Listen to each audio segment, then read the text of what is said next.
I'm going to speak on the topic of why we support Palestinian armed resistance. Let's start with a simple thought exercise. IDF tanks are on the ground in Gaza, and Palestinian fighters are shooting back at them. Whose side are you on? For many on the left, this question is somehow more complicated than it should be. I hope everyone in this room, at least, can agree that not picking a side in this case means picking the side of genocide. But lately, there's a growing divide between those of us who unconditionally support the right of Palestinians to fight back against their oppressors and our critics, those who seem to have a problem with this, with various aspects of this. I'm especially going to single out Dan Labatz and Stephen R. Shalom because they've led the criticism of our side at Tempest Collective.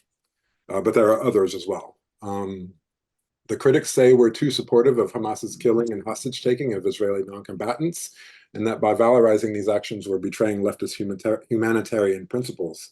They also say we fail to recognize the devastating cost of October 7th to Palestinian society and to prospects for liberation. Some have gone so far as to suggest that supporters of armed resistance are contributing to the rising tide of anti-Semitism. Just to state it clearly from the top, Firebrand stands firmly with all forms of Palestinian resistance and those who support it, unconditionally but critically, as I'll argue here. We'll keep saying it loudly. We support Palestinian liberation by any means necessary, and we support Palestinians when they fight, not just when they die. Our ultimate goal is the defeat and dismantling of the Zionist state and the creation of a secular, democratic, socialist Palestine from the river to the sea. We are certainly critical of Hamas as an organization, and we don't locate prospects for a free and socialist Palestine within its politics. Whether or not the current military effort by Hamas, Islamic Jihad, the popular resistance committees, and other militants can contribute to such a future is debatable. But either way, we believe they deserve our solidarity during this war. That's the real point. And we maintain that indeed it is a war and not just a one-sided slaughter. We believe the critics are wrong. Some of them mean well and are failing the test of the moment, while others are more dishonest and are providing left cover for Zionism. I'm not sure which of these categories Labatz and Shalom fit into. Their argument in Tempest is pretty principled and worth taking seriously, even if I disagree. But then again, they signed that awful racist Zionist left renewal statement, quote unquote, left renewal, that originated from UK pseudo-trot.org Alliance for Workers' Liberty and is hardly worth taking seriously by comparison. So who knows? Who knows? But even the ones who mean well are in their moralizing about quote unquote terrorism, failing to grasp the significance of the changed political landscape, the massive rupture of the status quo and apartheid Israel, and the incredible galvanizing of support for Palestinian liberation worldwide. This can't be overstated. Through the largest mass protest movement, at least since Vietnam, and I just want to point out what an amazing leadership anti-Zionist Jews have provided to this movement, an entire generation is being radicalized, and they're making connections between the ethnic cleansing of Palestine and other injustices like the legacy of Western colonialism, structural racism, the global economic crisis, the climate emergency, and capitalism itself. Poll numbers show that a majority of young people in the US believe the actions of October 7th were justified. Palestinians themselves overwhelmingly support the actions of Hamas and its allies, and that should not be surprising, even in the wake of the horrifying genocide in Gaza. Leftists who attempt to shame supporters of Palestinian resistance are out of step with the mass movement and with Palestinians themselves. Our position in favor of armed resistance should not be controversial for revolutionary socialists. It's justified both by the radicalizing mass movement and by the best of our tradition. Marxists have always supported national liberation struggles from Ireland to Algeria, from Vietnam to Palestine, and we've always supported revolts of the oppressed, prisoners, the enslaved, concentration camp detainees, and ghetto residents. This is a fundamental principle for us. The months since October 7th have been characterized by harsh repression of the Palestinian solidarity movement. The question, do you condemn Hamas, is regularly wielded as a weapon against supporters of Palestine. This atmosphere has caused disorientation on the left. Some, like the authors and signatories of quote-unquote left renewal, have just given in to the right wing. Others are more guarded about support for Palestinian resistance, either for fear of being attacked or because of the problematic politics of Hamas. As revolutionary socialists, we need to be clear about what exactly we support. We do not support Hamas as a political organization, and it's not contradictory to say that. We agree with socialist historian Vashti Fox's assessment of Hamas in her 2020 book, The Story of Palestine. It's a deeply compromised organization with leadership drawn from the Palestinian petty bourgeoisie and funding and support from the regional big bourgeoisie and the right-wing Islamic monarchies. Despite its proven willingness to fight Israeli occupation, Hamas's vision of a free Palestine has more to do with the growth of Palestinian capitalism and their hopes of becoming players amongst the other Arab ruling classes than it does with the interests of the Palestinian working class and poor, who are often relegated to a passive supporting role. Despite this, it's right for socialists to support the military actions of Hamas and its allies. Lenin explained why in his 1915 essay, Socialism and War. As Lenin says, if tomorrow Morocco were to declare war on France, India on England, Persia or China on Russia, and so forth, these would be just defensive wars, irrespective of who attacked first, and every socialist would sympathize with the victory of the oppressed, dependent, unequal states against the oppressing, slave-owning, predatory great powers. And this holds even if we criticize the politics of the actors involved. And a year later, in his 1916 defense of the Irish Rebellion, Lenin destroyed the critics' arguments. To imagine that social revolution is conceivable without revolts by small nations in the colonies and in Europe, without revolutionary outbursts by a section of the petty bourgeoisie with all its prejudices, without a movement of the politically non-conscious proletarian and semi-proletarian masses against oppression by the landowners, the church, and the monarchy, against national oppression, etc. To imagine all this is to repudiate social revolution. So one army lines up in one place and says, we are for socialism, and another somewhere else says, we are for imperialism, and that will be a social revolution, as he says. And by the way, I love his snark in passages like this. And as he goes on, only those who hold such a ridiculously pedantic view could vilify the Irish Rebellion by calling it a putsch. Whoever expects a pure social revolution will never live to see it. Such a person pays lip service to revolution without understanding what revolution is. So let's look at a more recent example, the Vietnamese National Liberation Front's war against the US military. The NLF, or the Viet Cong as they are often called, but that was a name that was imposed on them, so we avoid using it. The NLF makes for an excellent point of comparison with Hamas because its politics were awful. It was a Stalinist organization that, like others around the world in that era, engaged in bloody betrayal of the workers' movement and the left in Vietnam, up to and including the mass murder of Vietnamese Trotskyists. Yet socialists commemorate their victorious struggle against the imperialist invaders. This is, if nothing else, for objective reasons. When an oppressed nation wins a liberation struggle, it weakens imperialism and helps create conditions for international working class unity. The analogy with the NLF is even more relevant when we compare Al-Aqsa flood to the NLF's Tet offensive of 1968. Like Al-Aqsa flood, that offensive was a surprise attack that bloodied the nose of an imperialist invader caught completely off guard. Similarly, it was a desperate gambit that resulted in heavy casualties on the ground for the NLF and a loss of military advantage, while it was conversely a political victory, especially for the way it showed the world that the US was not invulnerable and that the war would henceforward be bloody and protracted. Because of this, it galvanized the anti-war movement worldwide, putting immense pressure on the US government and military. Today, the Tet Offensive is seen as a turning point in the war that ultimately led to the US's defeat. Though we don't support Hamas in the big picture, we don't condemn Al-Aqsa flood for all those reasons. For starters, because it represents a historic shift in the dynamic of Israeli occupation, an unprecedented offensive against a genocidal occupying force, humiliated on the international stage for the first time ever. The images of bulldozers knocking down apartheid fences, of fighters on paragliders and motorcycles winning a battle against one of history's most fearsome military powers are indelible and inspiring, and there's nothing wrong with admitting that. In that sense, October 7th was heroic. Those who have compared it to Nat Turner's rebellion or the Warsaw Ghetto Uprising are correct. So now, charges of campism and third worldism. Labatz and Shalom write that unconditional support for Palestinian resistance tends toward the campus politics that support uncritically so-called anti-imperialist nations such as China, Russia, and Iran. This is false, and it stems from a failure to read the situation in Palestine. Campism is a term derived from Trotskyist debates during the Second World War, encapsulated by the slogan, neither Washington nor Moscow, but international socialism. To identify what the third camp means to oppose, on principle, the military efforts of both sides, that of your own ruling class and the ruling class opposing your own in any inter-imperialist conflict. It does not apply only to taking the opposite side. It does not apply to supporting the right of the Palestinian people to resist genocide. The war in Palestine is not an inter-imperialist conflict. It's a settler colonial exterminatory war of deeply unmatched sides. From the US and its allies flow billions to fund the Zionist state and their genocidal apparatus, and Palestinians, by contrast, get some pennies from regional powers like Iran and Qatar, along with the occasional mealy-mouthed word of support from Russia and China. Remember what Palestine is: a desperately poor, geographically divided, brutally occupied series of enclaves with no real self-determination. Gaza itself is essentially an open-air concentration camp, not much bigger than New York City, literally starved by 16 years of blockade. The genocide did not start on October 8th. It's important to remember that. Al-Aqsa flood was not only an understandable but a rational response to this. During World War II, the third camp included not only the minuscule Trotskyist movement, but Italian, Yugoslav, and Greek leftist partisans who fought the Axis, as well as Indian, Burmese, and Indonesian nationalists who fought the United Nations. The Palestinians are today the heroic edge of this indivisible worldwide third camp, the independent camp of the workers and oppressed peoples.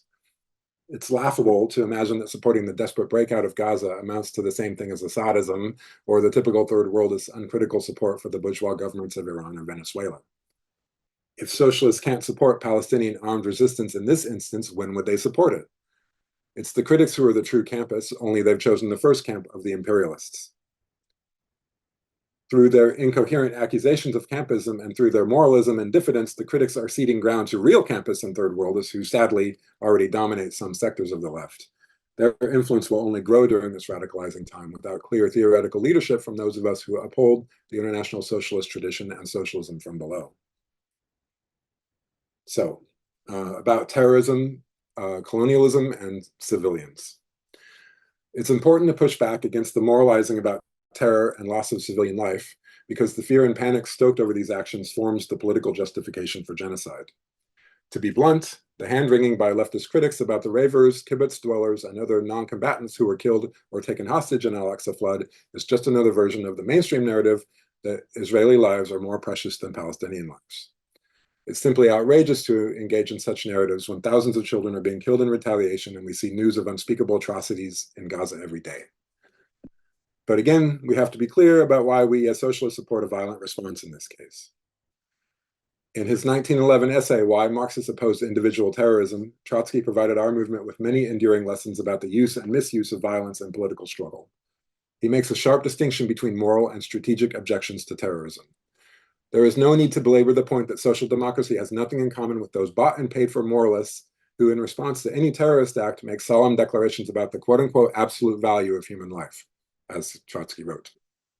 He also argues that any actions by the workers' movements that inspire fear in the ruling class are considered to be terrorism. As he wrote, the only question remaining is whether the bourgeois politicians have the right to pour out their flood of moral indignation about proletarian terrorism when their entire state apparatus with its laws, police, and army is nothing but an apparatus for capitalist terror. In Terrorism and Communism, a reply to Karl Kautsky, published in 1920 amidst the horrible bloodshed of the Russian Civil War, Trotsky wrote that revolution does require of the revolutionary class that it should attain its end by all methods at its disposal, if necessary by an armed rising, if required by terrorism. By all methods, that sounds very similar to Malcolm X's by any means necessary slogan, which Labatz and Shalom recoil from and suggest should be retired from our liberatory lexicon, as they say. In Their Morals and Ours, from 1911, Trotsky seems almost to have anticipated the current debate as he discusses moral objections to the violence and cruelty of the US Civil War and the Paris Commune. Lincoln's significance, as he wrote, lies in his not hesitating before the most severe means once they were found to be necessary in achieving a great historic aim posed by the development of a young nation. The question lies not even in which of the warring camps caused or itself suffered the greatest number of victims. History has different yardsticks for the cruelty of the Northerners and the cruelty of the Southerners.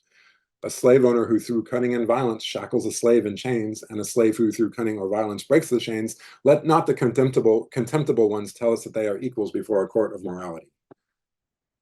And he goes on, after the Paris Commune had been drowned in blood and the reactionary knaves of the whole world dragged its banner in the filth of vilification and slander, there were not a few democratic Philistines who, adapting themselves to reaction, slandered the communards for shooting 64 hostages headed by the Paris Archbishop. Marx did not hesitate a moment in defending this bloody act of the Commune. Trotsky goes on to write that Marx's vigorous defense of the shooting of these hostages seethes with the fiery eruptions of lava. One wonders what today's moralists who call themselves Marxists would make of these ruthless polemics from Marx himself. And once again, note Trotsky's phrasing, the most severe means necessary. The critics accuse our side of inhumanity while refusing to see that there are times when violence is required to advance the cause of humanity. An important factor in all this, Israel is unique on the contemporary world stage as an active settler colonial state currently engaged in a vicious ethnic cleansing project. It's a mistake to downplay this as Shalom and Labatz and others do. So we question calling some of the victims mere civilians. Instead, we view them as settlers. We contextualize their deaths the same way we would the settler deaths in the wars of native resistance in North America. It's certainly grim to think about natives killing women and children as they occasionally did. None of us would celebrate such actions in and of themselves. However, to question the morality of these campaigns would be to side with the settlers. And with centuries of genocidal ethnic cleansing of the continent, I just hope that's really clear. It just seems really obvious to me. To be clear, again, we make a distinction between the active settler colony of Israel and former settler colonies like the US and Australia, where social relations are now very different and the multicultural working classes have developed the potential for solidarity against the capitalist class. Israel is hopeless by comparison, a malignant colonial ethno-state where Palestinians are separated by checkpoints and apartheid walls, are violently denied basic democratic and human rights, and are still being driven from their homes and farms almost daily. The fact that nearly every Israeli Jew joins the IDF in young adulthood and thus takes direct part in the violent oppression of Palestinians, the very real material stake that every Israeli Jew has in the Zionist project, from high rates of social welfare to living on real estate that can often be easily traced to the rightful Palestinian owners. The polls of Israeli Jews that show overwhelming support for the bombing of Gaza, the lingering questions about why anyone would throw a rave mere miles from a concentration camp, these ought to give clues as to the social fabric of Israel and condition our view of the conflict. We see no revolutionary hope or possibility in the Israeli working class as a class. This is not a judgment against the brave individuals of conscience like the draft resistors or the teacher who was arrested for supporting Gaza. But we agree with Daphne Tir, who made the case against the Israeli working class definitively in her chapter in the anthology Palestine, a Socialist Introduction. I did a whole talk on this for Denver Communists last year, which you can check out, but to briefly recap, I'll quote Tir. If revolution requires the overthrow of the state, but the Israeli working class is invested in the existence of the Zionist state, then it is an obstacle rather than an agent of revolution. It is the nature of a settler working class and its unique relationship to the state that distinguishes the Israeli working class from other working classes. The Palestinian national liberation struggle negates the privileges of and is therefore opposed by the colonizing working class. Leftists who cling to hope that humanity will prevail and that the settler working class, and just take note of Tir's description of them as such, the settler working class will, those who hope that they will eventually come around to support Palestinians are kidding themselves. As Tir argues, it's only through the actions of the Palestinian liberation movement, both within the occupied territories and externally in the Arab majority nations of the region, that the Zionist state can be smashed and Palestine can be free. This is where the real hope in humanity lies. So we don't revel in violence against Israeli non-combatants, but we don't condemn it either. And we take pains to understand the historic and structural causes of it. The non-combatants killed on October 7th are, in reality, more victims of Zionism. Now for debates over the strategy of October 7th. The critics want us to surgically separate Hamas from our support for Palestinian resistance. Labatz and Shalom write that they meant Jonah ben Abraham, but I'm just going to say our side, seems to share with the Israeli government the view that Hamas and the Palestinians are one and the same. Ironically, it's Labatz and Shalom and their fellow critics who are reducing this debate to a discussion about Hamas. They either miss or ignore the fact that Al-Aqsa Flood has the support and active participation of other leftist organizations in Gaza, including the PFLP and the DFLP. More significant is the broad support of Palestinians. According to polls, 72% of all Palestinians believe October 7th was the correct course of action to take. Admittedly, there's a split between the numbers in Gaza, where 57% approve, and the West Bank, where a staggering 82% approve. Maybe it's understandable for Gazans to have mixed feelings, given they are enduring the brunt of the bloody vengeance of the Zionists. We can only speculate. I've also heard it said that the West Bank approves because of the possibility of negotiating for hostage exchanges. But despite everything, a clear majority in Gaza support Hamas's actions, and that says something. And that the Palestinian Authority, the governing power of the West Bank and the preferred partner of the Western imperialists, has simultaneously seen its popularity plummet is also very significant. Some on the left, like Jacobin editor Megan Day, have argued that Hamas's actions can't be supported because it wasn't organized democratic mass politics, as she tweeted. Al-Aqsa flood may not have been a mass movement on par with the 2018 Great March of Return or the 2021 Unity Intifada, yet it had thousands of participants. It was not the action of a few crazed individuals. More importantly, it has fomented a mass movement, as it was probably intended to do, and shifted consciousness worldwide. Let's return to Lenin on Ireland. As he writes, the term putsch in its scientific sense may be employed only when the attempt at insurrection has revealed nothing but a circle of conspirators or stupid maniacs and has roused no sympathy among the masses. The centuries-old Irish national movement, having passed through various stages and combinations of class interest, manifested itself in particular in a mass Irish National Congress in America, which called for Irish independence. It also manifested itself in street fighting conducted by a section of the urban petty bourgeoisie and a section of the workers after a long period of mass agitation, demonstrations, suppression of newspapers, etc. Whoever calls such a rebellion a putsch is either a hardened reactionary or a doctrinaire hopelessly incapable of envisaging a social revolution as a living phenomenon. The critics also echo the mainstream narrative by blaming Hamas for the ongoing genocide. In this view, Al-Aqsa flood was a horrible miscalculation, a fool's errand that triggered a bloodbath. This amounts to victim blaming, and despite the fact that they might label the genocide criminal, falls in line with the Zionist justification for it. If we follow this logic, we'd conclude that murdering thousands of children is a natural and expected, albeit criminal, response to a terrorist attack.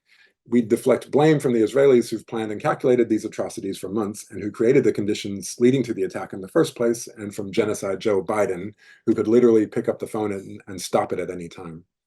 We would also falsely assume that it's really about Hamas when Israel has been finding any excuse it could to kill Palestinians since long before Hamas was formed.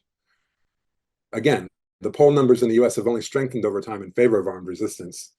Contrary to the assumption that the violence of October 7th would decrease mass support for resistance, we suspect the longer the genocide goes on, the more the youth understand why those rockets and paragliders were launched in the first place. In judging the strategy of Al-Aqsa flood, we should consider how desperate the political situation had gotten in the months before, with the Zionist government and society lurching towards the far right, rampant settler violence, and isolation in the region as Arab governments normalized relations with Israel. October 7th forever shifted that trajectory, for better and worse. Despite the genocide in Gaza, there is a growing number of experts making the case that Israel is losing this war. It's badly damaged the Israeli economy, and the IDF has taken much heavier losses during the ground invasion than expected. More important are the political losses. Israel's response to the attack has isolated it on the world stage, while Palestinians now have more allies around the world than ever. Then there's the psychological blow. The Israeli illusion of security and the belief that the apartheid status quo could continue indefinitely were washed away like sandcastles by Al-Aqsa flood. As Tony Karan and Daniel Levy wrote in The Nation, by shattering a status quo that Palestinians find intolerable, Hamas has put politics back on the agenda. And these are just objective things to state. To say that October 7th may have been a strategic advance is not to downplay the massive death toll on Gaza. It's only to be objective about the cost to the Zionist state and the opening of possibilities for the Palestinian liberation struggle. It's also to assert, in conclusion, that our support for resistance, in whatever form it takes, is what solidarity requires, as our comrade Brian Bean so eloquently put it.